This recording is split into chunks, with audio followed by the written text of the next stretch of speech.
XMPP right now. So, anyways, yeah, we're live. All right. Hey everybody.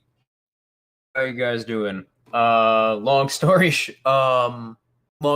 short, haven't really done a whole lot since Wednesday, but I found a clip that essentially almost single-handedly inspired me to make a short essay about what we're observing when it comes to the election that's happening right now in the U.S. Which, since this seems to be taking all the attention, even in international media, I would be surprised if you haven't heard.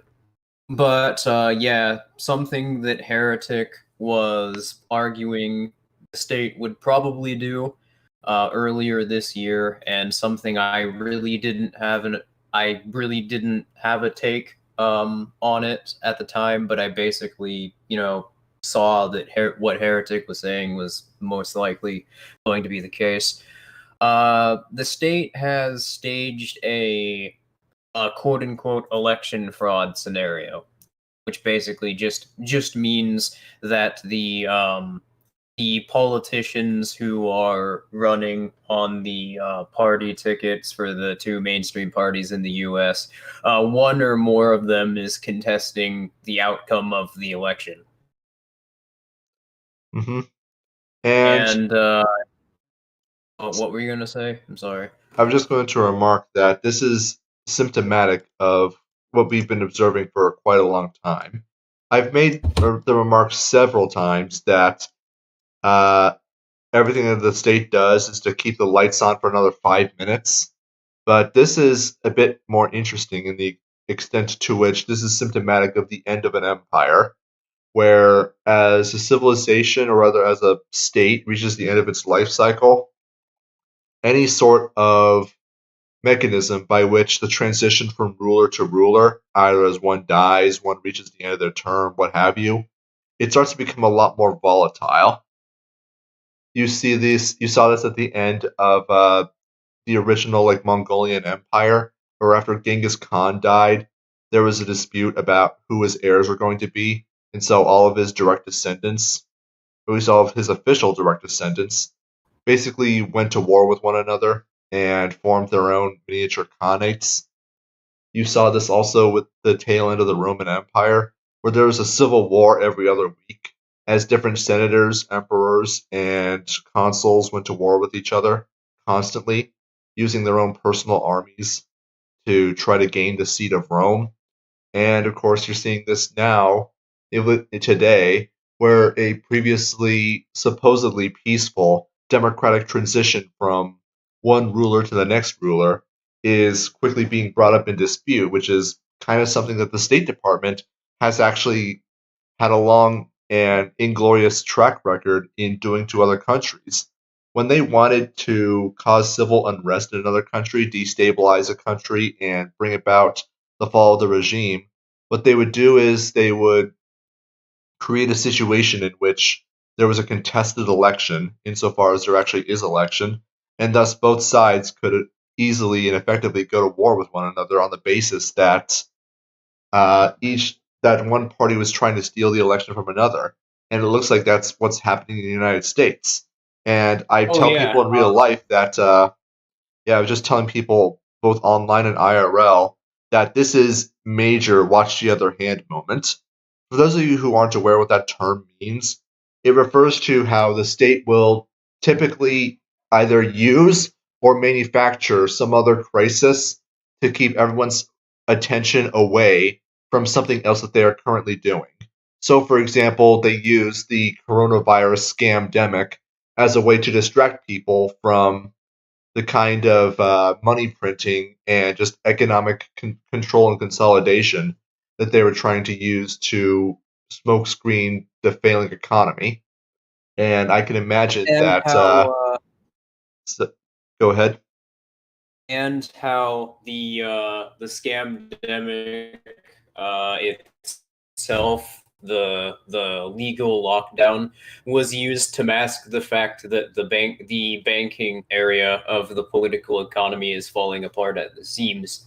Um, and given that this is a watch the other hand moment, I would it would be safe to bet that given that over the last year or so, those have been the two areas that the state has been trying to mislead people about the most, and to try and control the narrative regarding the discussion of those subjects about. It would be a safe bet that that would be the area of the political economy or what the state's doing that you probably want to keep an eye on. Hmm. But you can imagine that until this gets resolved one way or another, I've heard people talking about that this is going to go to the Supreme Court, but I don't know how long it'll take until that happens. Because last time that there was something resembling a disputed election was in 2000 with the Bush-Gore elections. It got brought to the Supreme Court of the United States, and they came up with a judicial decision around December. So I don't know if this will go on until December. Impossible to say. However, I would be very much I would do everything you could to try to avoid paying too much attention to the contested election because it's really not worth your time. It's not terribly interesting, and well, yeah, I know Esso is working on a video to go into some more detail, but until then, it's like, Well, I thought that it was kind of, yeah, I'm sort of not interested in talking about like policy debates or elections from a political framework, for two major reasons. For one, speaking about these subjects from within that framework inherently it inherently assumes the idea that there are like competing interests within the government, and that the outcomes of elections actually determine um, how societies are organized, as opposed to the state being sort of an external antagonism on how societies are organized, and the actual social order being determined by us, by actual people living in society, and the state being a hindrance to that. So, given that that perspective sort of inherently pushes that narrative, it's implied when you're trying to talk about um, party interests, or when you're trying to talk about uh, what like policy debates that are happening. So not only do I not really have an interest in regurgitating the mainstream talking points pushed by Mockingbird state media about that subject and politicians, but once you actually come to understand that the state like operates as a class, they have a class. State actors have like a shared class interest with one another, because the state is an organization that it has a sort of definable financial model, and it has sort of definable incentives, and we can see those incentives being met, for the state trying to meet those incentives for itself by just by using force to socially engineer society, either by creating artificial scarcity or by defending legal privileges. Yeah, it kind of, there's not really a reason or an interest to talk about that particular subject, because I would essentially at that point be going into detail um, about a debate that, from my perspective, is fundamentally flawed in its assumptions. But yeah, that's not what the essay that I'm writing is going to be about. Um, and there were two things which kind of made me suspicious about the whole contested election narrative from the start. For one, I thought that it was kind of weird that the government was talking about it in advance. Like state media was, um, they were running a bunch of stories like, what happens if the election's contested? What happens if the president refuses to concede? Which sort of inherently implies that elections don't really have anything to do with the organizational model of the state. But yeah, I think that I didn't really have any particular interest in talking about it, but there were all these things that have since made me kind of suspicious. But until today, I didn't really have any necessary like evidence to go off of for what I was suspecting, which is that the narrative itself is just an attempt desperately slapped together by the state in order to try and both further the idea that these parties have people within different parties in the state, in the government, have different interests in one another, and those interests are conflicting, but also like tied to the interests of non-state actors, people who aren't politically connected with the state, but also that the real people who are a corrupting influence in society, it's not the state itself, it's just bad actors within the government. And if you vote correctly, if you vote a little harder, then you can then things will just be done the right way. And a video which made me finally decide I wanted to start writing this essay was, I'm not sure if it's on screen right now, but I sent it to Heretic. A couple of people in MAGA hats literally praying outside of a polling booth in response to the election results being contested over the last couple days. I'm gonna start. It's not on screen right now, but I'm gonna pull it up right now just so people can see it. Okay. Okay, it's not showing up. Give me a bit. This little module, I'm not familiar with it. I'm trying to pull it up, but for some reason it's not loading. Well, while you're trying to pull it up, yeah, I thought that it was amazing to me to see people worshiping the state, literally deifying it in the most literal sense in which that term could be used to describe something. In response to this sort of antagonistic, controlled narrative the state's created. But also, I think that it's amazing, like the length that the state has to go to, just to try, like the sort of autistic. Got it.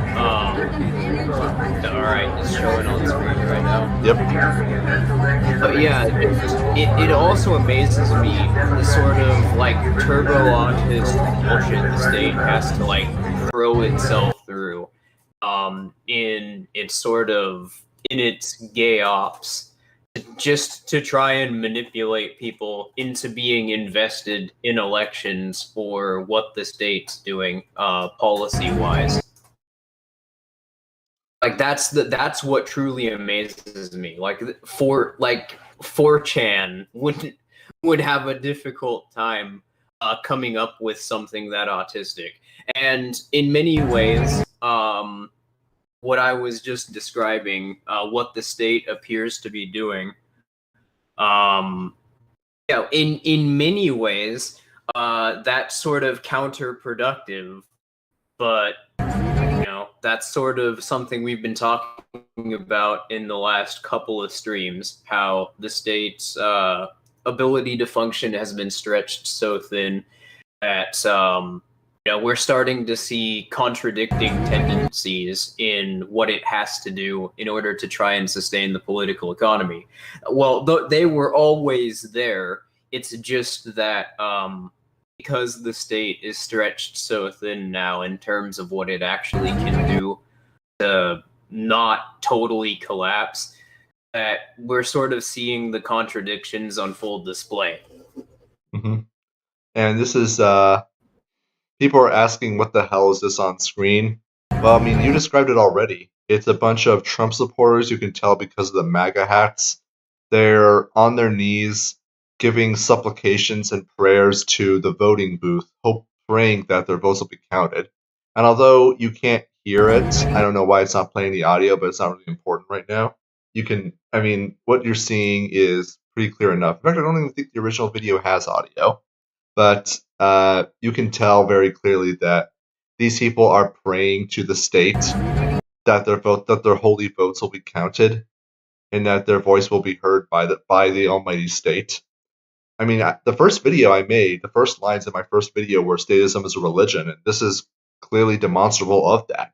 You have people, and it's like Trump supporters, generally speaking, not all, of course, are generally going to be Christian.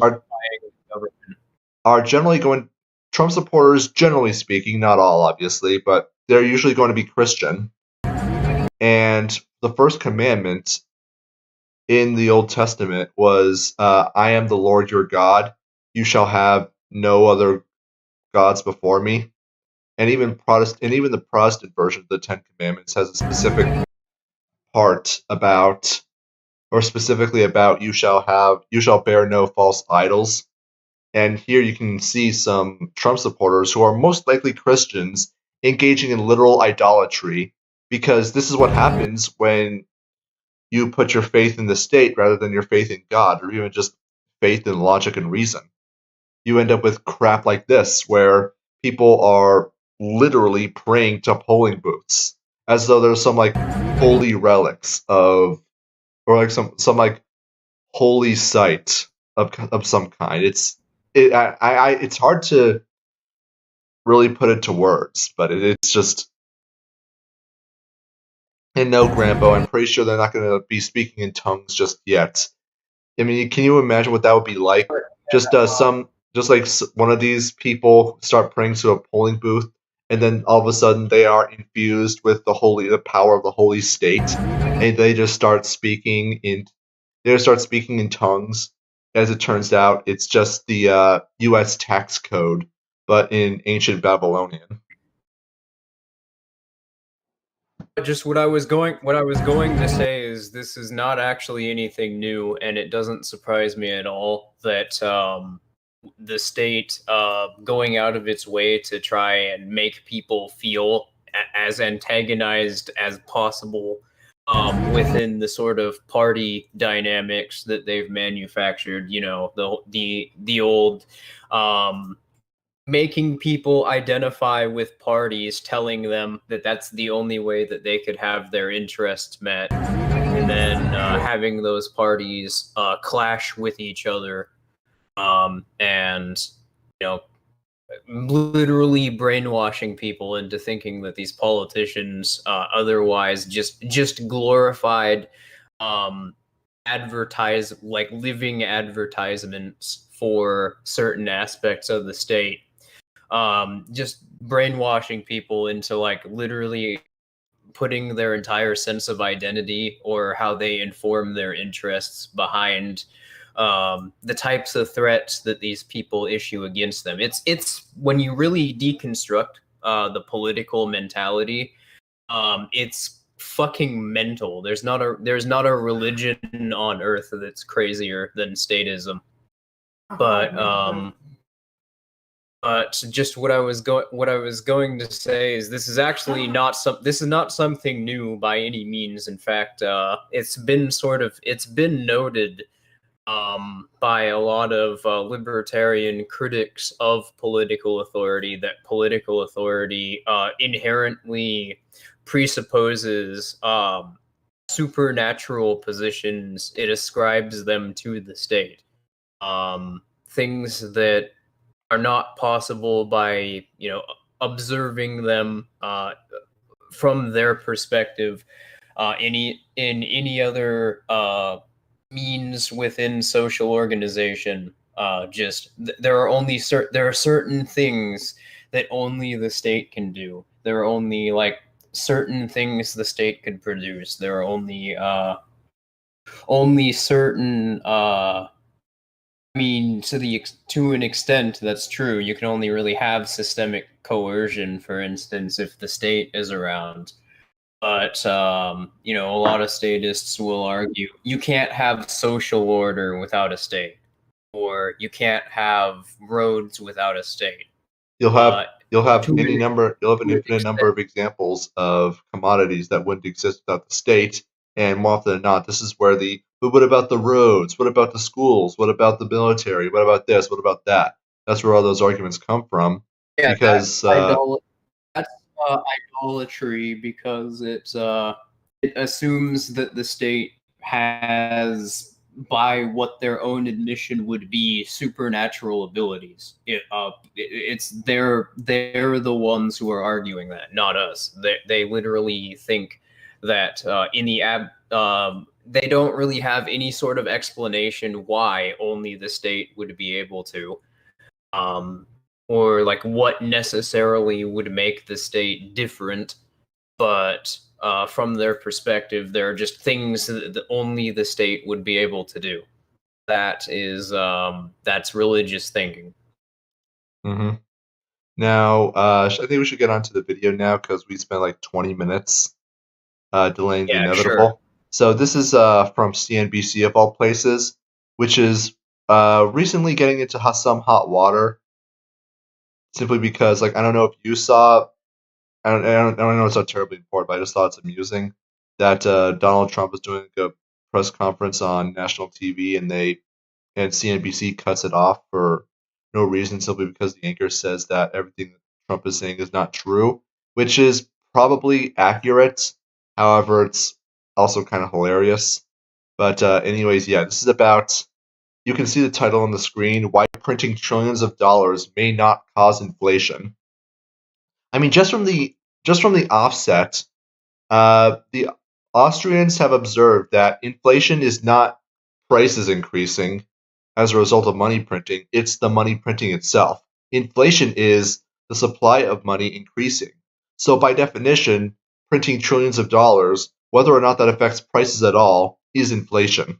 So, just on the offset, we know that this is not true, and we can take the Austrian perspective as a lot more accurate simply because it has far more explanatory power as to how the economy works than any other form of or any other school of economic thought. Well, and So, the other thing that we know is that inflation, because of inflation, quantitative easing, whatever you want to call it, the thing is that new money, or in this case, money substitutes, because dollars are not actually money. Um, it enters into the economies differently. It enters into different economies at different rates, and it enters into certain hands before it's exchanged into others.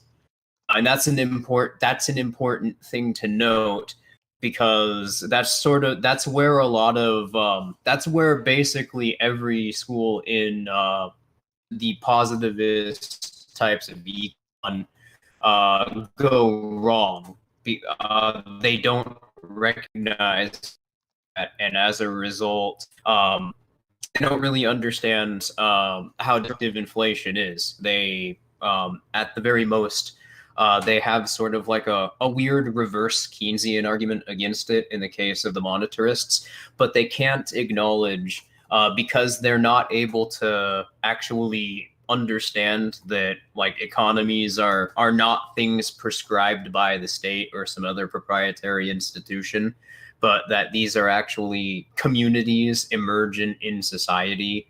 And but because the Austrians recognize that, and because the Austrians recognize, you know, when money enters into the market, it enters into some people's hands before others. You know, if we're going to consider dollars money, even though that it's not, Because of that, not only are some people going to be systemically given legal privilege, but also the other problem with that is that it functions as a form of redistributed subsidy, where it causes people, it causes certain market actors or certain people to be given resources at the direct expense of existing resources in the market, because it devalues other resources that exist, and it sort of dislocates. It dislocates. It doesn't dislocate it. It puts the new supply that's introduced into the hands of other people who now have basically the value of those resources. Now, I'm just replying to something someone said in the comments here.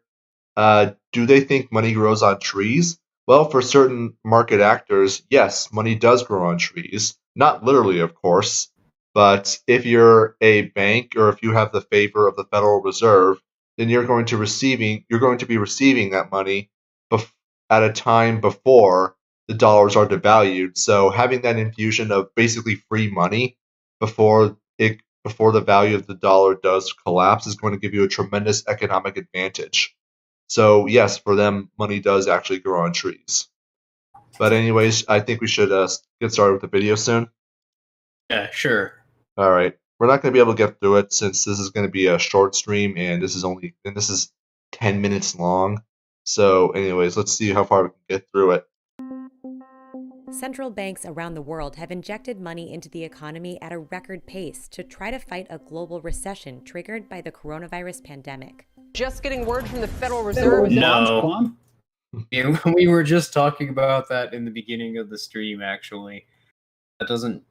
I mean, I guess I'm not going to try and spend too much time going over this, but prior to COVID, the COVID-19 outbreak, we were seeing in the year previously, like the middle to end half of 2019, quantitative easing cycles were becoming more and more frequent, to the point where there was they were happening like bi-weekly. There was already like another $1 trillion printed like before COVID happened, in the span of like 3 months. And also, before the lockdown started happening, I remember this sort of being a minor footnote in the news, but there were senators that had holdings in, I think it was Citibank, and they withdrew their holdings like right before the lockdown was about to happen. So basically, that implies foreknowledge of not only what was about to happen, but also that the financial market was taking a hit. Even ignoring all that, I mean, you remember in early to mid 2019, we would go on streams and talk about the retail apocalypse. I don't think that actually stopped. I think all that really happened is that it stopped being reported upon, and especially after the coronavirus lockdowns, well, let's just say the retail apocalypse really began to accelerate significantly. And for those of you who don't know what we're talking about, every other day, or it felt like every other day, especially around like early to mid 2019, there's a story about some major retail chain or branch closing thousands of stores, laying off tens of thousands and hundreds of thousands of employees. And this was like every other day. Nowadays, it's like we have stories about how entire malls, like over half of their storefronts, are now just completely empty and boarded, shuttered because nobody's renting them. How even entire malls are closing down simply because they don't have the money from rent and there's not enough traffic, all sorts of stuff. Meanwhile, a lot of online retailers connected with the state are doing tremendously well. But yeah, towards the end of last year, I think it was something like 75,000 stores in the political economy closed worldwide, and there were like 2 million jobs lost, which is just crazy. And but my point is though that the supposed record growth that was happening previously, which by the way I've checked in on some of the Trumpian cultists on YouTube, like Styx Hexenhammer. He's my favorite one to beat up on for whatever reason. Like as recently as 2 weeks ago, they've been claiming also that that the economy, quote unquote, which what they mean is the political economy, but that it's not collapsing and that it's been turned around. Like, what fucking planet are you living on? Last time I heard it, real unemployment in the political economy was like 36%. That's insane. But my point in bringing that up is not all of this is like a lot of this is just cognitive dissonance and people reporting what presumably is being presented on Fox News. But also I'm sorry, I lost my train of thought. But were you gonna say something earlier? Yeah, just looking at something someone said in the comments. Albedo said that Disney yeeted almost 500,000 employees just this year, which I don't think is accurate because I was looking that up and apparently they only had 223,000 employees in 2019 total.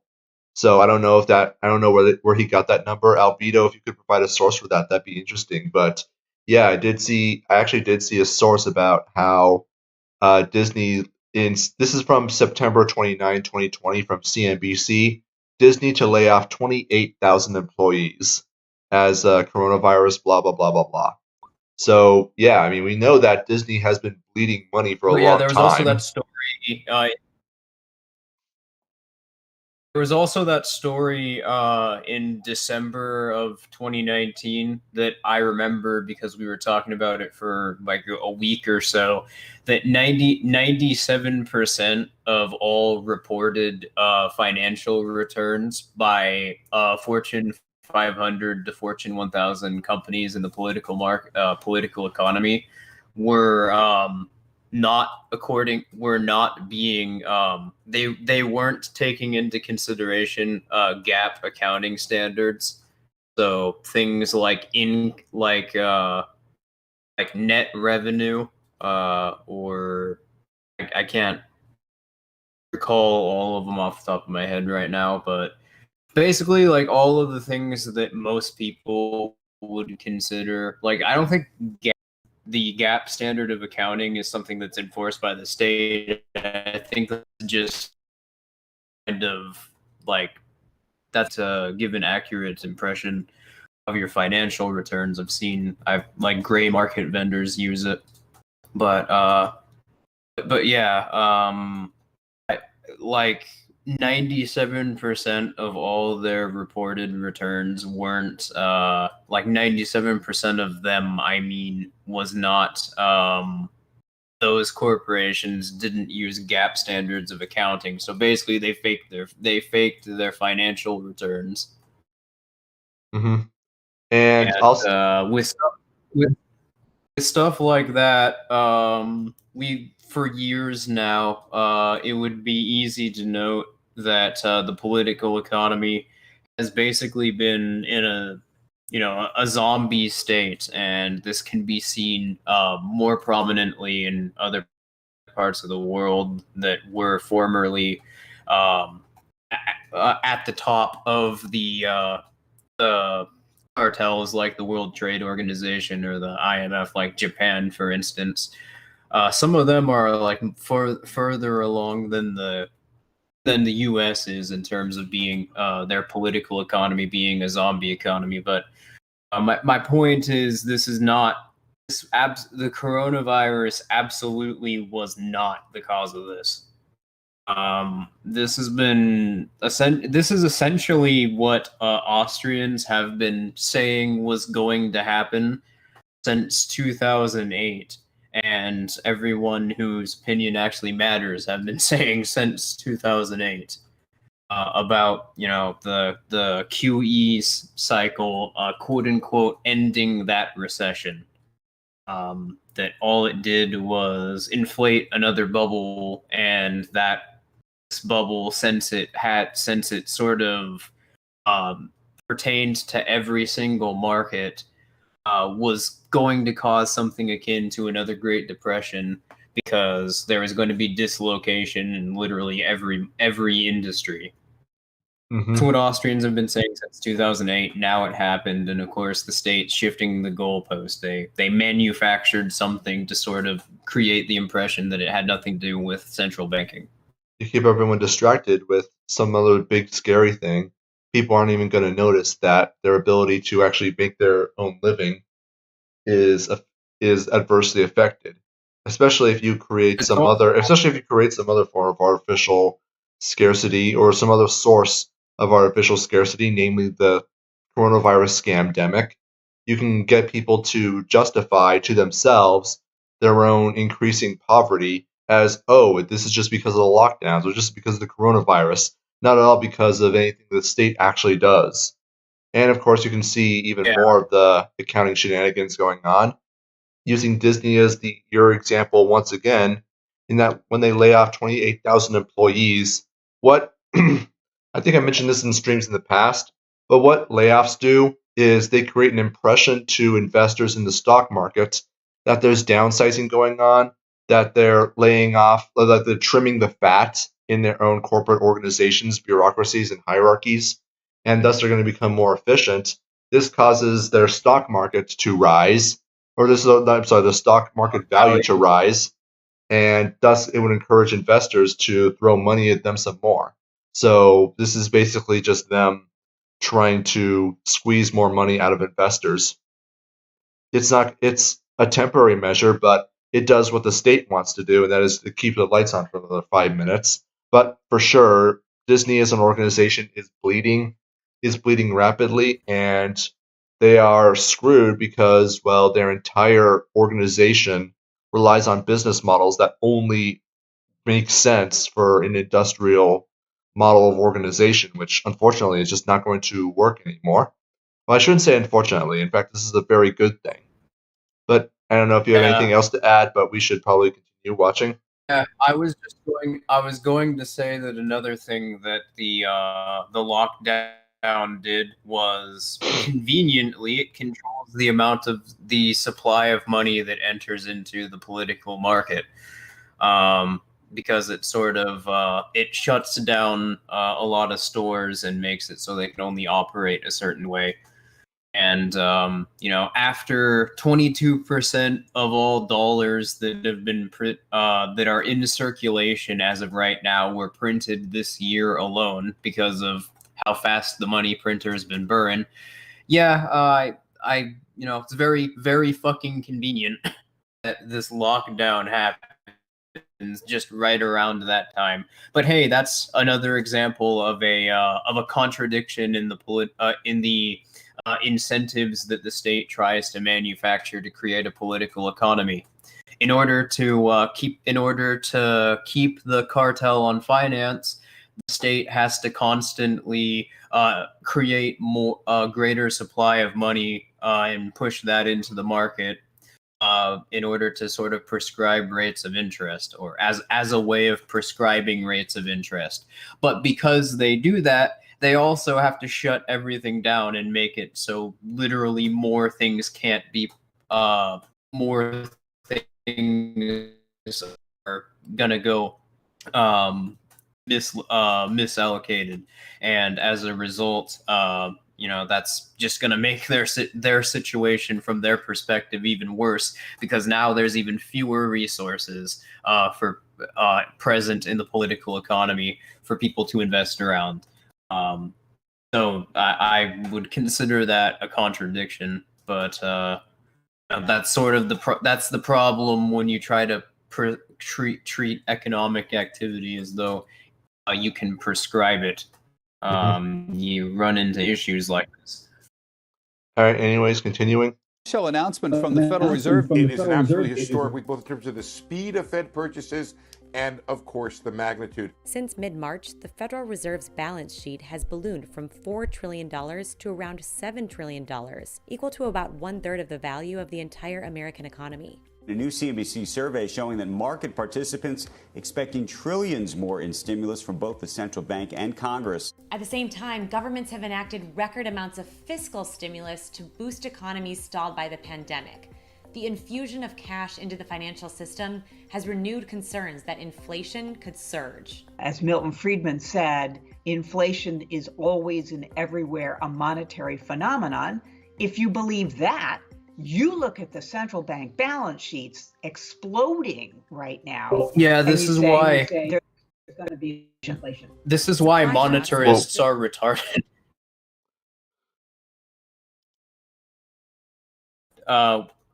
Were you listening to what was said, or? Yeah, I was. They are quoting Milton Friedman, saying that inflation is an inherently monetary phenomenon. No, that's what happens when you try to that's what happens when a bank tries to control the supply of money, and when you try to manufacture a political economy around fiat being the only thing that organizations that these political white market firms can normally associate around as being when they're forced to associate with banks who want them to use this type of money, and when they're given all these incentives and disincentives, both financially and by legal threats imposed onto them by the state, basically making it so money is the not money, but fiat is the only thing that people can associate for within this political prescribed framework. Because the thing is that fiat notes are not actually a I've mentioned this before, but since they do not actually emerge as a commodity that has all these points of utility. In fact, they have no sort of discernible utility at all, other than banks use them. Money, or at least according to Austrian monetary theory, is a commodity that has so much utility within a particular community. It's not so much utility, but it has enough points of utility that its commodity value doesn't fit a particular speciality, and is just sort of is perceived to be valuable by just about everyone within that particular economy, and it emerges as a medium of exchange as a result between different people pursuing their own specialized interests, associating in pursuit of their most highly valued preferences, their unique most highly valued preferences. And fiat clearly does not fit this category. First of all, even if we were referring strictly to reserve bank fiat as opposed to fractional reserve bank fiat, it's backed up by gold in that case, or any whatever commodity the bank in question these fiat notes into the market would consider to be their reserve commodity. Well, it's really only valuable to people who would value gold at that point. It's just because that's what these fiat notes do. They're intended to be a substitute for that particular commodity, and as we see with certain instances where sound money does emerge, like in prisons, for instance, where money is literally outlawed inside of it, yet you see things like cigarettes emerge as money. We can see that that's clearly, that's not money. It's not it's not valued by everybody. It's not in everyone's most highly valued preferences to trade for gold, for instance. hmm The basic idea. Sorry. What were you gonna say? I'm sorry, I've been going on for a bit. I'm just gonna go ahead and let you talk. So the basic idea is that money is not something that can be prescribed down by central banks and central authorities because, well, I mean, that would strongly imply that the United States had no money whatsoever prior to the Federal Reserve Act of 1913, which we can obviously see is not the case whatsoever. All that really happened in 1913 was the United States government took a monopoly on the money. And what happened after what we realize from this is that money is a spontaneous phenomenon of exchange of people trying to solve the problem of the double coincidence of wants, where people are going to want different. There was a monopoly on what was considered money prior to that. That was just the moment that the Treasury Department created. That was just the moment that the central bank was established as a way to try and allow the financial scheme to scale upwards further when it had become impossible to sustain this through the Treasury just controlling various reserve banks across the U.S. All right. That's an important distinction to make, which I see that being put forward in like a lot of Austrian circles, but that's wrong. The state still prescribed rates of interest before the existence of the Federal Reserve. They just did it differently. It's important to note to sort of build a context of what the markets would have been like at the time. All right. But the important point I wanted to get forward is that money is not something that can be prescribed.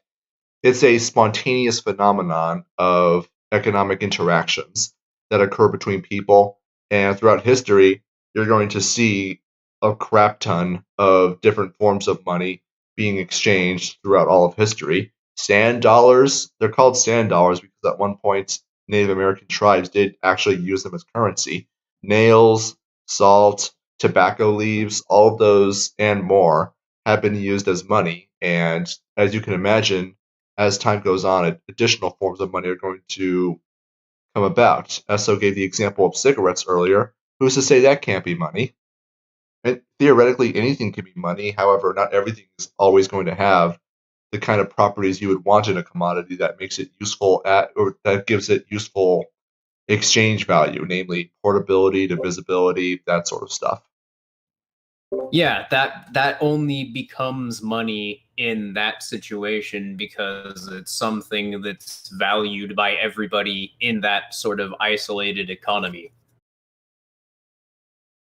But I mean, we also can see how legalizing certain commodities or trying to incorporate certain commodities into the political economy, into the white market, so to speak, how that can cause distortions especially for commodities that otherwise were designed to be sound money. For instance, people trying to trade cryptocurrencies based around the market price of the U.S. dollar. It's not really that cryptocurrencies are volatile because, well, they have all of these points of utility that would make them sound money in most cases. In fact, where the political economy breaks down, like in places like Venezuela or Brazil, you quickly see some cryptocurrency become the dominant medium of exchange in that area. But no, it's because you have this prescriptive financial system causing causing all these distortions that the like basically that's a cryptocurrency should not be seen as this volatile unstable asset. In fact, the idea that the idea that you're looking at financial institutions for prescribed asset stability is it's sort of the problem. Cryptocurrencies illustrate the problem with trying to prescribe economic models. So if anything, because people have tried to incorporate cryptocurrencies into various aspects of the political market, that you're seeing a lot of these distortions.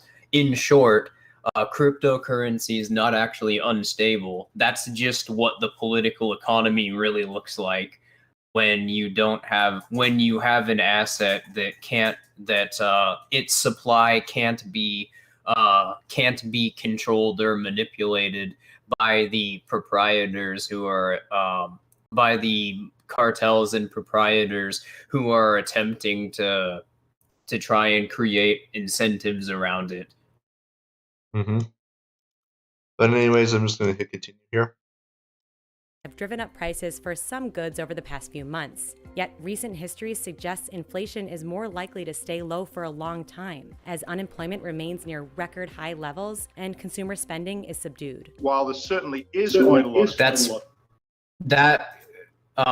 that's hilarious, because it assumes that inflation and decline in production work against each other in a sort of dichotomy.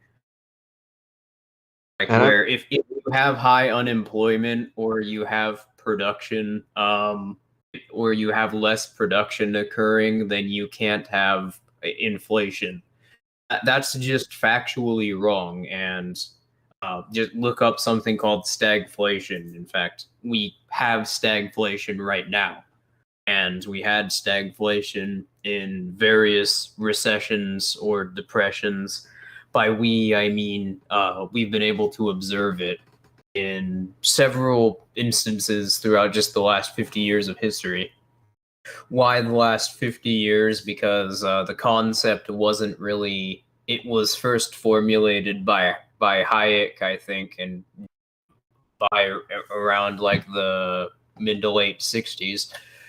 But yeah, the fact stagflation exists kind of refutes the prescriptive positivist case for monetary policy prescription, because it proves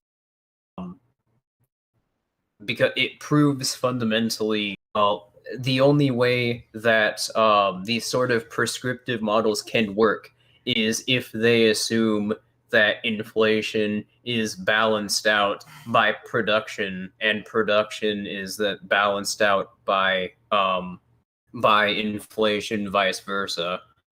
But if we can prove that that's not necessarily true, so their assumption of how that works is fundamentally flawed. I think the underlying assumption falls into the Keynesian trap of believing that production in general is deflationary, and that somehow every commodity that's ever produced is going to increase the supply and therefore reduce the price of every single good or every single example of that good in existence, and therefore inflation becomes necessary from the Keynesian point of view to offset that. However, that just showcases their very kindergarten understanding of both supply and demand, as well as how money works, as well as the implications of scarcity and what wealth actually is. Mm-hmm. Although I'm kind of curious as to where they get the claim that unemployment is at a record low, because isn't like the real unemployment figure just like outrageously high, like 20 to 30%? Yeah, it's higher than it was during the Great Depression. Like I've seen that going around in a lot of state propaganda, as mentioned earlier. It's something that the Trumpian cultists like to tout a lot, and I want to know why they think that. It's to the point where it doesn't honestly even matter like what the state is saying. You can just kind of walk downtown wherever you live, see everything closed and nobody on the street, and know that that's outrageously false. Yeah, I've been seeing it around. I've been going around town where I am. There's a lot of stores that simply like up and left shop. A lot of places that used to be there, like even just a few months ago, simply aren't. And traffic is just down a lot. It's to the point where if you leave your house, you can just going out into the world, you can see that what the state is claiming about the nature, the state, pardon the redundancy, but you can see that what they're claiming about the state of the political economy is just obviously nonsense. Just go out into your residential area if you're in a suburb or what have you, and just during the day, during usual white market work hours, look and see how many people still have their cars in their driveways. That would be a pretty good indicator right there. But anyways, not really much more to say. I'm just going to continue. Let's see what this guy has to say. Disruption to the supply side of the economy. That's likely to be dominated by the huge hit to aggregate demand. So how will trillions aggregate of dollars demand doesn't exist. There's no such thing as aggregate demand. Anyways, I'm just going to hit continue here because not really much more to add to that. Affect the outlook for inflation?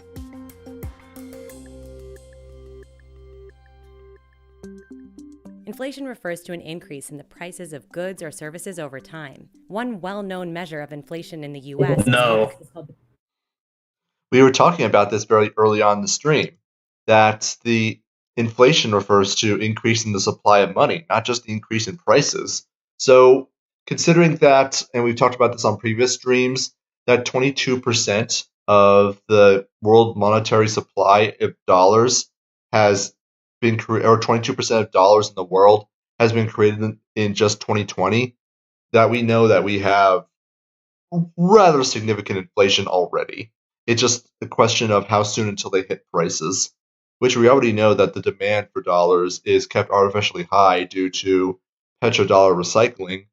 But as we're well aware, that's breaking up. Yeah, and also the other nations that the U.S. and the EU have been able to pyramid their fiat currencies off of using organizations like the World Bank or the IMF. Those central banks are beginning to default. So, I mean, if you look at the sort of the global political economy, it is very much like structured like a pyramid scheme. Hence why I used the term pyramiding off of, because that's very much what they do. They use force to have these countries buy a bunch of U.S.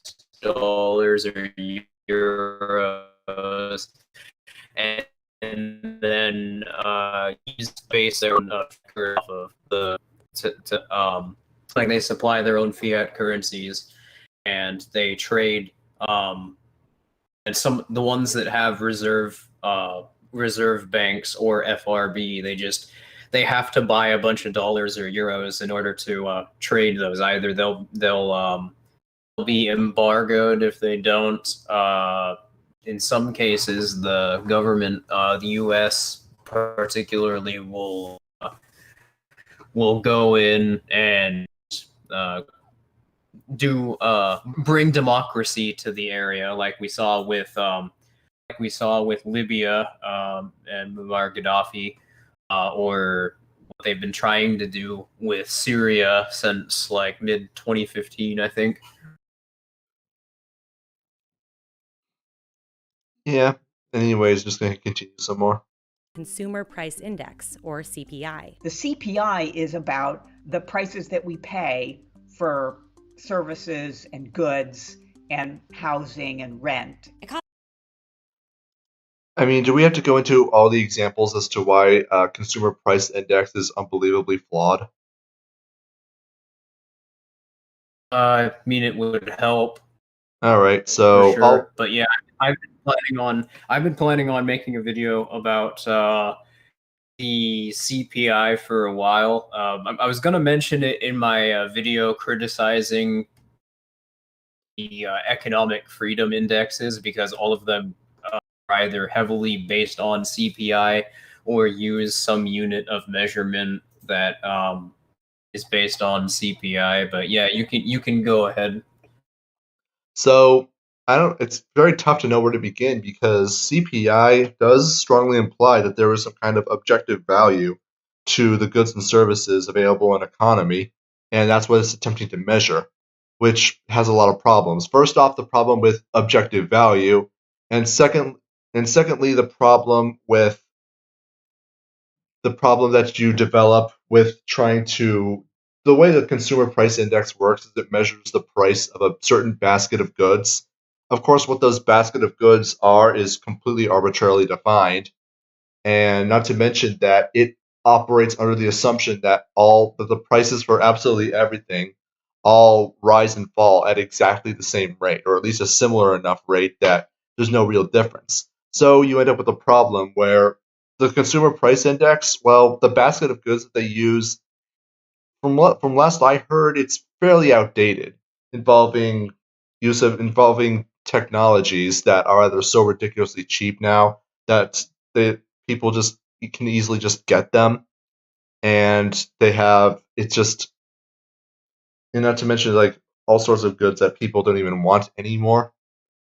It doesn't take into account at all changing preferences, Yeah, changing people's understand or peop change people's changing preferences, people's changing demands and needs, and it just assumes that everything's going to be the same, which of course does not make sense since we've observed multiple times throughout history that goods and services become cheaper not only as a result of economic competition, but also as a result of technological innovation. A good example, of course, being the flat screen TV, where the early plasma screens were in the five figures in terms of their price, whereas nowadays you can get a very large one for around maybe $1,000 for a pretty good quality one. And that I'd is say not more like because of an Yeah, you can even get one for probably 200, used one at least. And that's not a result of inflation.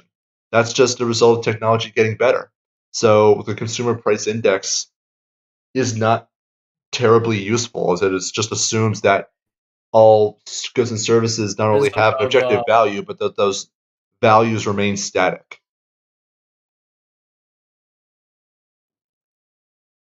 I don't know. sorry, I don't know if it's your internet or my internet, but somebody's internet's fucking up. But anyway, I was just gonna say, long story short, it's funny. I'm the one summarizing this time, but long story short, the biggest problem of this CPI is that it treats supply and demand as though they're aggregates, which they mentioned aggregate demand earlier. The problem though is that supply and demand are not aggregates.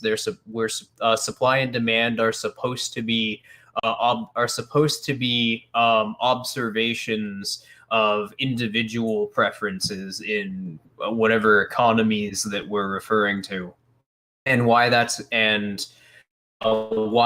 important is because that tells you like context that would help you understand sort of what preferences are in a given area, what an economy is, for instance, like what areas could be definable as economies, and that's important because, well, I don't need to explain why supply and demand is important for resource allocation, but when you treat supply and demand as though they're aggregates, it removes a lot of that important context that's required in order to actually make a meaningful observation of market trends, because at that point you're not actually observing human behavior and you're not observing trends and what people are actually doing with their resources, or what they're producing, what they're consuming, or how they're allocating their resources. Instead, you're just kind of making shit up. You're inventing these sort of cardinal models and trying to define economies as opposed to observe them. Yeah, I don't really have much more to add to that, so let's keep going. Economists say some inflation is healthy for the economy. When the economy is growing, more consumers and businesses are outspending money on goods and services. This increase in demand results in higher prices. Inflation is good for the economy. Where do we begin with that? Well, I sort of mentioned earlier. I mentioned earlier in which that's not true. It's literally just a redistribution of savings. That would be a pretty apt way to describe it. But it's a redistribution of savings to the state's political partners, which really could only exist because because of the state engineering political economies and attempting to prescribe rates of interest, whereas rates of interest are supposed to be informed by human and human. But it's kind of difficult to know where to begin, because that sort of would require getting into the question of what wealth is. And as I sort of hinted at earlier, these people seem to either be consciously oblivious to, or unwittingly are oblivious to what wealth actually is and what it means to actually have access to more resources. Mm-hmm. Do you want to elaborate? Well, from what I'm just thinking, I was more have my mindset on the latter part of what she said, and that is that, if I recall correctly, what she said is that high inflation leads to higher wages and creates a stronger incentive for people to spend, and that triggers higher demand, and higher demand equals higher prices, as you can see on the screen. But that is just Keynesian pseudoscientific abject nonsense. I think we talked about this before in previous streams. And this automatically assumes that people won't just, even if we assume that everything she says is absolutely correct, that doesn't mean that people won't, put it into savings, which from the Keynesian point of view, savings are bad. Savings are bad, savings are bad, savings are bad, and savings are bad. The number on your paycheck is higher, but you're not getting paid more.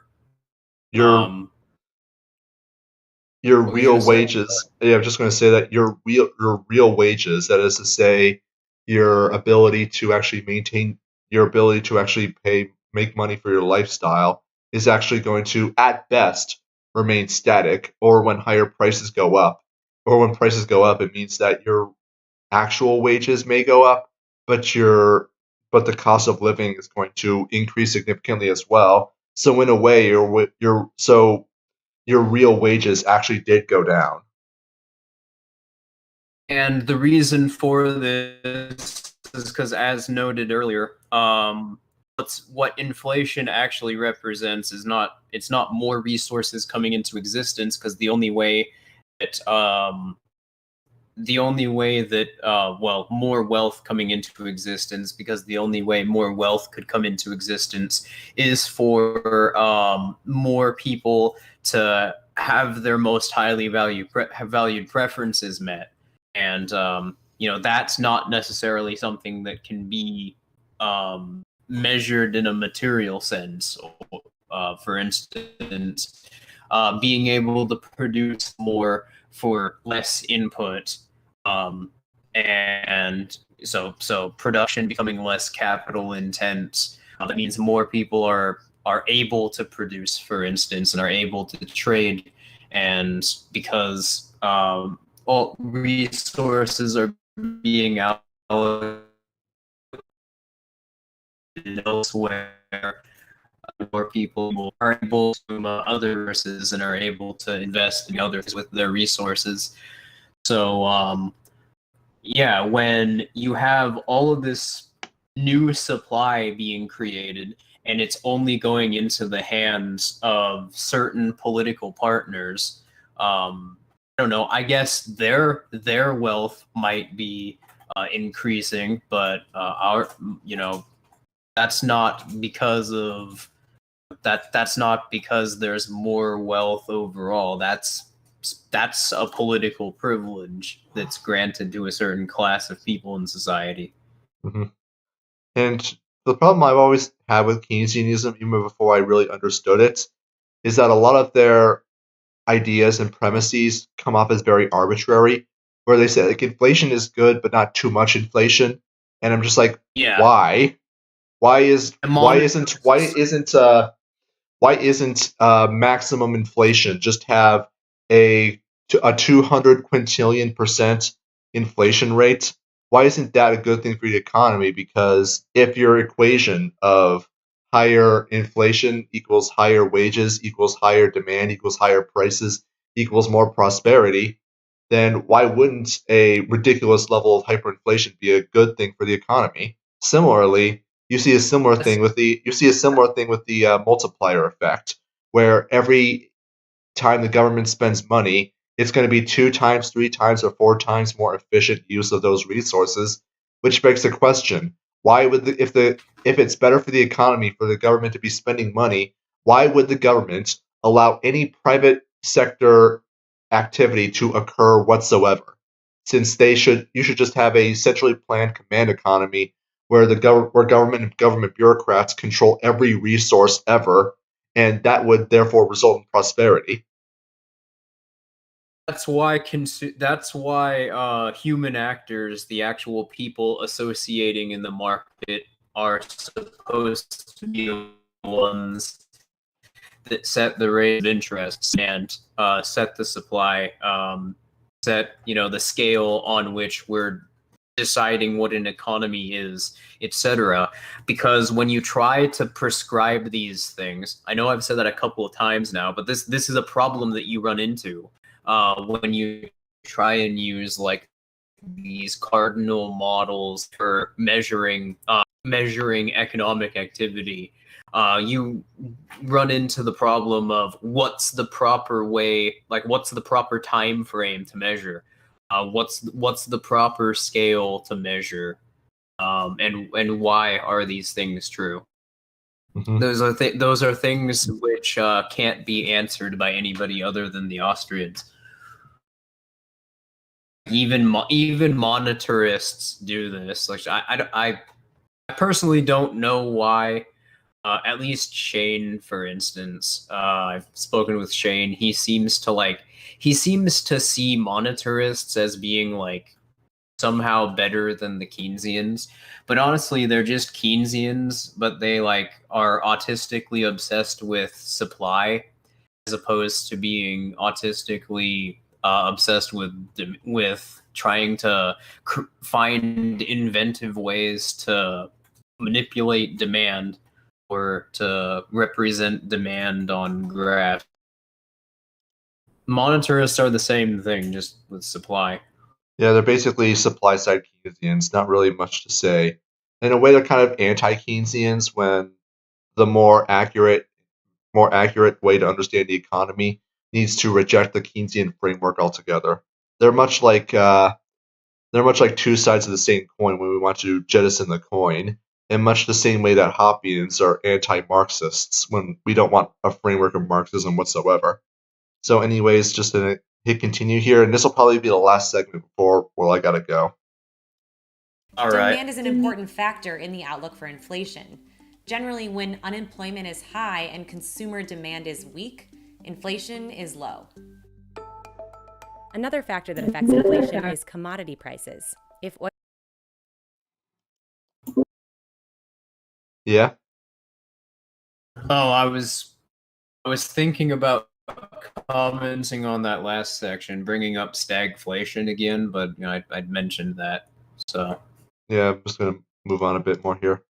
Oil prices rise because there's a cut in production, gas prices might increase too. Consumer and business expectations about prices are another piece of the inflation puzzle. If a lot of people expect prices will rise in the future, they might spend more now, ultimately causing inflation. The level of actual So inflation is. I'm sorry. I'm trying to wrap my head around that consumer spending is a driver of inflation. Huh? yeah, I think it's just this person or CBS or they don't understand or are consciously being oblivious to the difference between inflation and more resources coming into existence.